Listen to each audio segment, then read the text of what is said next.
Hi, this is Matt Baker. On this channel, I've discussed a lot of different religious texts, including the Bible, the Quran, the Pali Canon, the Hindu scriptures, and even the Book of Mormon. But one religious text that I haven't really talked much about is the Talmud. The Talmud is a very important text in Judaism, but unfortunately, outside of Judaism, it's extremely misunderstood. For example, it's not uncommon to hear people claim that the Talmud says all sorts of nasty stuff, like that it's okay to quote-unquote have sex with a 3-year-old, or that non-Jews are animals, and that therefore it's okay for Jews to lie to, steal from, or even kill non-Jews. On the flip side, I've also seen posts claim that the Talmud is very progressive because it teaches that there are 8 genders. Well, in today's video, I'm first of all going to explain what exactly the Talmud is, and then I'm going to explore in detail whether or not the Talmud actually says any of these things. Now, in Judaism, it is always recommended that a person study with others rather than alone. I therefore asked 2 peers to review the script for this video. So I want to give a special thanks to Zevi Slavin from the YouTube channel Seekers of Unity and Dr. Justin Sledge from Esoterica for providing their feedback. I highly recommend both of these channels, so I'll leave links to both of them in the description. But before we begin, I want to share with you some exciting news. For over a decade now, Useful Charts' best-selling poster has consistently been our timeline of world history, which we've continued to reprint and keep up to date. Well, for the first time ever, we're now offering this chart in 4 different languages. Of course, there's still the English version, but there's now also Spanish, French, and German versions. In each case, the graphics are exactly the same, but just the text has been translated. So if you know a person or a classroom that needs one of these, or if you just want to buy one for yourself, you can get one right now by heading over to usefulcharts.com or by clicking the link in the description or pinned comment. Okay, let's now delve into the Talmud. In Judaism, there are 3 very important texts, all of which start with the letter T: the Torah, the Tanakh, and the Talmud. The Torah is actually just the first part of the Tanakh, the other 2 parts being the Nevi'im and Ketuvim. In fact, the word Tanakh itself is simply an acronym, T-N-K, standing for Torah, Nevi'im, and Ketuvim, or in English, instruction, prophets, and writings.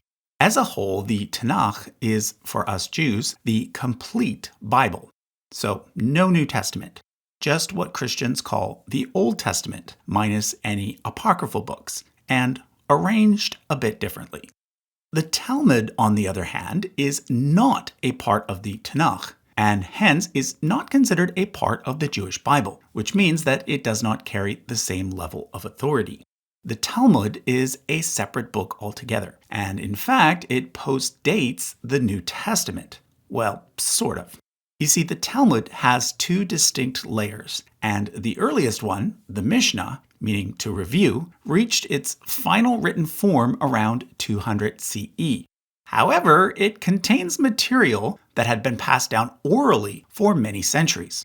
Traditionally, this oral material is said to go all the way back to the time of Moses, which is why it's also called the Oral Torah. However, from a secular perspective, it more likely goes back no further than the Second Temple period. During that period, it was actually forbidden to write down these oral traditions, but following the destruction of the temple and the subsequent Bar Kokhba revolt, this changed because there was a very real possibility that the traditions would be lost. If you want to learn more about the early rabbis, whose sayings the Mishnah is based on, I actually did a video on that, which I'll link to in the description. The Talmud's second layer, the Gemara, which means to complete, and was written primarily in Aramaic, was added even later. It consists of commentary on the Mishnah that was added around 500 CE in Babylon. Now, as an aside, there's actually a Jerusalem version of the Gemara as well, which means that there's also a Jerusalem Talmud. But since when most people talk about the Talmud, they mean the Babylonian Talmud, that's the one I'll be referring to. But here's the thing. The Talmud doesn't give the complete Mishnah first and then the complete Gemara second.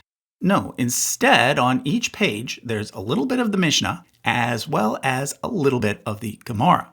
But it gets even more complicated than that. Although those are the only two official layers, most modern versions of the Talmud also include even more layers, such as the commentary of Rashi and the commentary of the Tosafists, both of which date to the medieval period, which is why every Talmud page ends up looking more like a scrapbook rather than a regular book page. Ironically, this format was actually based on medieval texts about Catholic canon law, which looked quite similar. Now, all of these complex Talmud pages are, however, arranged according to subject. There are 6 major divisions called orders, and these are, in English, seeds, which deals with agriculture, festivals, women, which is actually about family law in general, damages, which covers both civil law and criminal law, holies, which is mostly about the temple, and purities, which deals with ritual cleanliness. Each of these orders is then broken down further into tractates. I won't go through them one by one, but here on screen you can see a brief English translation for each one. But all of this is just what the Talmud is comprised of and what it looks like.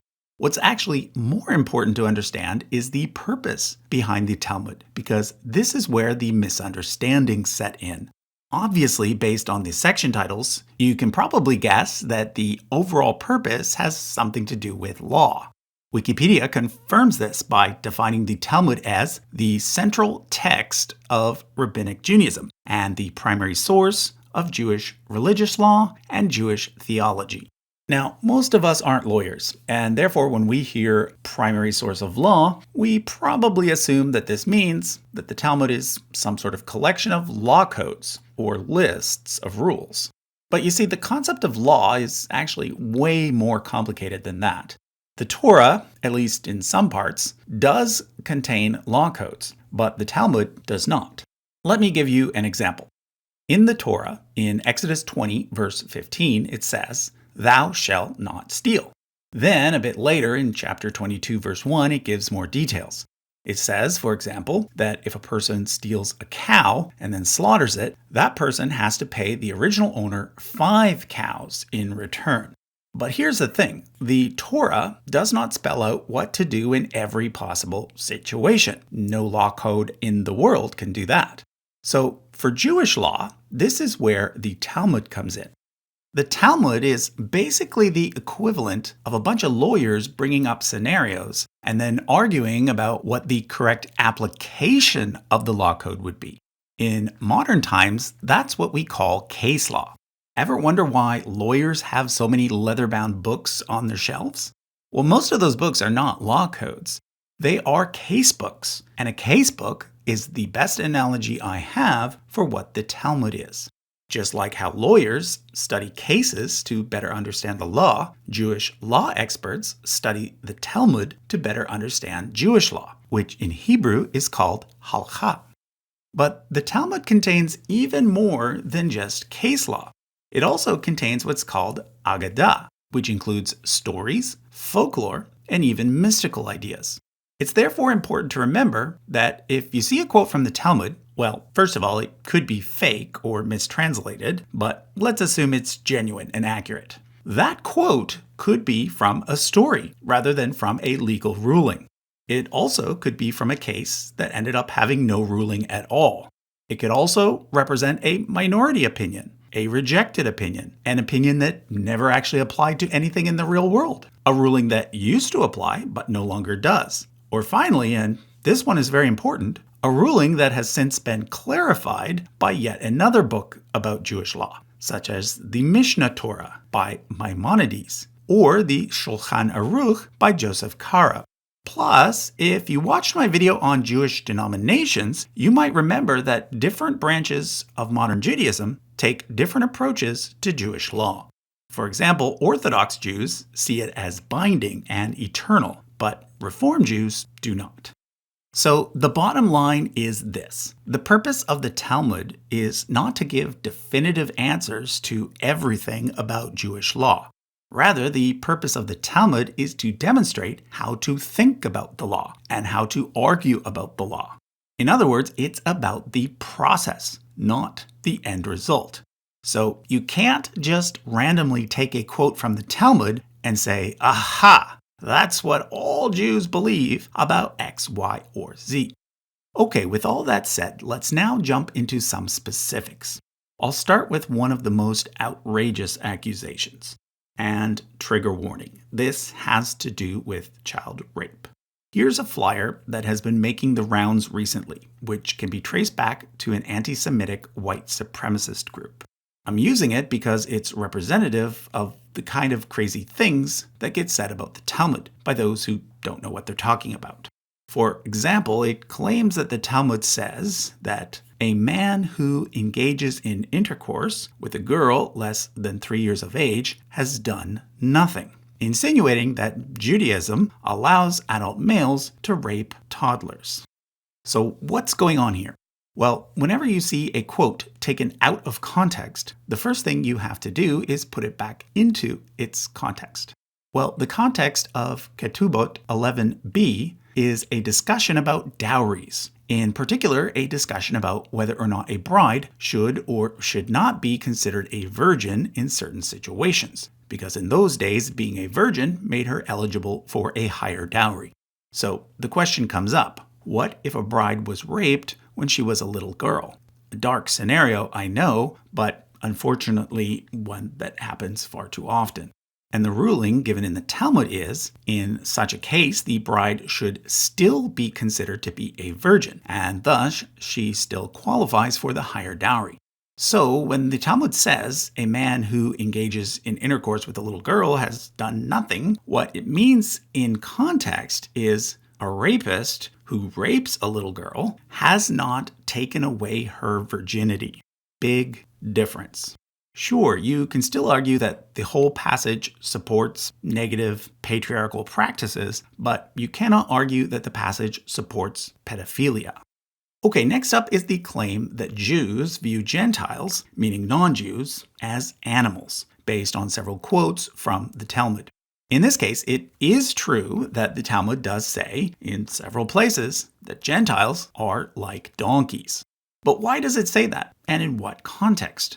Well, first of all, in each case, the Talmud is hearkening back to a verse from the Bible, Ezekiel 23 verse 20, which I'll quote to you in my own words because most English Bible translations aren't explicit enough. It's talking about a certain Jewish woman who, quote, desired to have sex with foreign men who had penises like donkeys, unquote. Now, for one thing, this entire chapter is actually just one big metaphor in which the woman represents the kingdom of Judah as a whole prior to the Babylonian exile. But it was actually written after the exile, during a time when Judea was being resettled. And the point of the passage was to try and dissuade Jews from marrying non-Jews. It's basically saying, don't be tempted to intermarry with non-Jews, because if you do, we'll end up losing our national identity, like we did last time. The other important thing to understand is that this passage was written at a time when the Jews were now under foreign rule, something that would last for a long time. Thus, for the first time ever, Jews had to follow both foreign laws as well as their own religious laws. In some cases, the laws were the same, like don't murder, don't steal. But in other cases, they were different, like when it came to ritual matters or rules about marriage.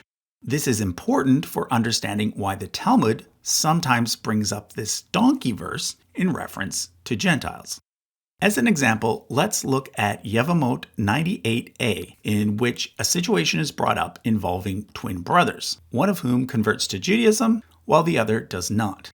The question is, if the Jewish brother were to die, would the Gentile brother then have to marry the widow as required by Jewish law, something called a levirate marriage? The answer is no, because once someone converts to Judaism, their connection to their birth family gets severed. Thus, while the new convert is responsible for following Jewish law, his original family is not. In other words, the two brothers fall into two different legal categories. The Talmud harkens back to the donkey verse in Ezekiel to back this up. So it's not saying that Gentiles are actually similar to donkeys. It's simply saying, albeit in a very weird way, that Gentiles don't have to follow Jewish religious customs because, well, they're not Jews. A similar thing is going on in this passage, Bava Metzia 114b, which says Jewish people are called man, but Gentiles are not called man. Again, this appears to be saying that Gentiles are not human. Well, like the donkey passages, this passage is once again referring to a verse from Ezekiel, this time Ezekiel 34, verse 31, where the Hebrew word for man is Adam. In the Bible, the word Adam is used in many different ways. Sometimes it just means Adam, the first human, but other times it means any human, or humankind in general. But there's another way it's used, and that is to refer to a specific group of humans, namely the Jews, because it was only the Jews who believed that they were descended from a first human named Adam. It is in this sense that the word Adam is used in both Ezekiel and Bava Metzia. This becomes clear when the passage is put into context.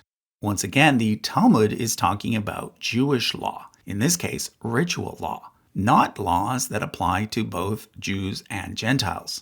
What it says is that the graves of Gentiles do not render a person impure, because Jews are Adam, but Gentiles are not Adam.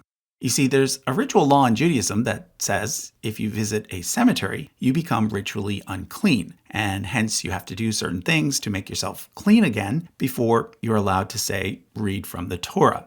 So all that the Talmud is saying here is that this rule is for Jews only. It's not saying that Gentiles are not human.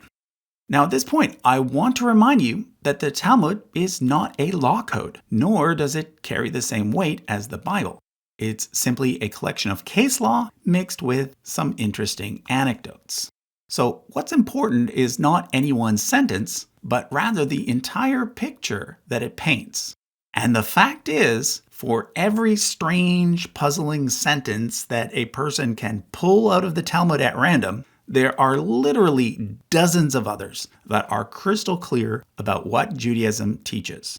And both the Bible and the Talmud clearly state that all human life is holy and should be treated thus, regardless of whether a person is a Jew or a Gentile. Therefore, when it comes to the accusations that the Talmud says it's okay for Jews to cheat, steal from, or even kill Gentiles, rather than go through every misunderstood passage, let me instead show you some places where Jewish law is crystal clear on these issues. In Chulin 94a, it clearly says, it is forbidden to deceive anyone, even a Gentile.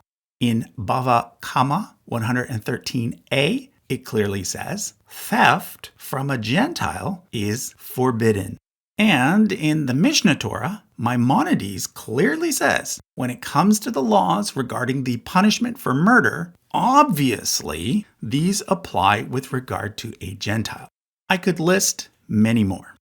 But unfortunately, there are some people out there who don't really want to understand the Talmud at all. They just want to make Jews look bad. So beware of quotes from the Talmud stated without any context. Many of them are fake, or else they've been cherry-picked in a way to misconstrue the actual meaning of the passage. The full text of the Talmud is freely available online, so you can always check them for yourself. The website that I use, which also contains lots of other Jewish texts, is called Sefaria. I'll leave a link to it in the description. Now, there's still a few more things regarding the Talmud that I'd like to discuss. One is the issue of whether or not the Talmud refers to Jesus. On this matter, there is a variety of opinions. This is because the references are not clear. They often place Jesus in the wrong century and use other names for him, such as Ben Stada or Ben Pantira, both of which I discussed in the video before this one. Personally, I tend to agree with Peter Schaeffer, the author of Jesus in the Talmud, who claims that the Talmud does in fact refer to Jesus in several places, but in more of a literary way than a literal one. The example I'd like to point to is one that many Christians understandably find very offensive. In Gittin 57a, it describes a person named Jesus the Nazarene as burning in hell. In fact, burning in excrement in hell. First of all, in this passage, Jesus is just one of three famous individuals who are all described as being punished in the afterlife. The other two being Emperor Titus, who destroyed the Second Temple, and the prophet Balaam, who was hired by the king of Moab to curse Israel. From the Talmud's perspective, all three of these men were mere humans, and all three committed a terrible sin against the Jews. In Jesus' case, it was leading people away from Judaism and teaching them to adopt what Jews consider to be pagan practices, such as the Eucharist, which involves eating the flesh of Jesus. In all three cases, the Talmud describes a punishment that parallels the sin. According to Peter Schaeffer, the choice to have Jesus burning in excrement was likely a very graphic but poetic way for the writers of the Talmud to state their objection to the practice of the Eucharist. As a whole, though, the Talmud actually has very little to say about Jesus. Whenever he is mentioned, it's always as just a small aside. This is because when the Talmud was written, Christianity was still in its infancy, and Jesus was nowhere near the famous figure that he is today. Nor was the New Testament the only major source for his life. The writers of the Talmud likely had other sources to rely on, ones that told a story that was very different from the now dominant Christian version. So that's why the Talmudic references to Jesus seem so out of place to the modern ear. Now, there's one last thing I want to discuss. Lately, I've seen a lot of people posting this, which seems to indicate that the Talmud promotes the idea of 8 different genders. In this case, I'd say that the Talmud is being made to seem more modern than it really is. The writers of the Talmud definitely thought in terms of biological sex, not gender, and for the most part, saw things in terms of a strict binary, male and female. However, as with everything in the Talmud, exceptions are discussed, the only real exception being an androgynos. According to Mishnah Bikurim 4, an androgynos is neither a male nor a female, but rather a unique creation. But this was not the equivalent of what is today called non-binary. It was almost certainly a reference to someone that is born intersexed. In the same passage, the term tumtum is used, but it does not describe a tumtum as a fourth category. Rather, it states that a tumtum is either a male or a female. It's just that the sex cannot be easily determined due to some medical issue. And the remaining 4 terms really boil down to just 2, Ilonit and Saris. Ilonit are always considered to be female, and Saris are always considered to be male, even though in both cases they are assumed to be infertile and may develop features associated with the opposite sex. The word saris is usually translated as eunuch, and 2 types were recognized. Those who were born a eunuch due to some sort of congenital disformity, and those who were made a eunuch by way of castration.